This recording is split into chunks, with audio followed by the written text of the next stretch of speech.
डुंगरीपाली स्थित पीएम श्री कुशलेश्वर उच्च विद्यालय रे प्राथमिक चिकित्सा तालीम शिविर अनुष्ठित होइछि।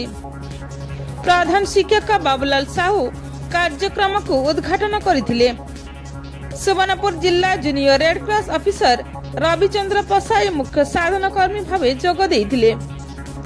एई शिविर रे चंद्रशेखर महापात्र, आशीष कुमार नायक, गोपेश चंद्र पंडा एवं बनमाली मेहर साधन कर्मी भावे छात्र छात्री मानकु तालीम प्रदान करथिले।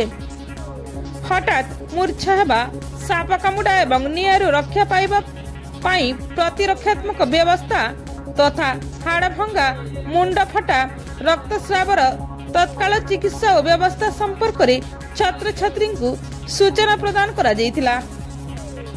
विज्ञान शिक्षक चकानयन Meher, junior red cross counsellor Sanjay Kumar Pradhan एवं संस्कृत शिक्षक एकादश वर्गीय कार्यक्रम को संयोजना करथिले।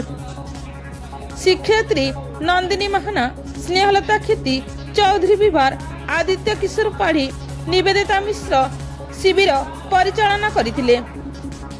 एथिरे बालमुकुंद सेठी, चमार बाग प्रमुख सहयोग करथिले। विद्यालय समस्त छात्र छात्री एथिरे सक्रिय अंशग्रहण करथिले। ब्यूरो रिपोर्ट, तनुषण टीवी।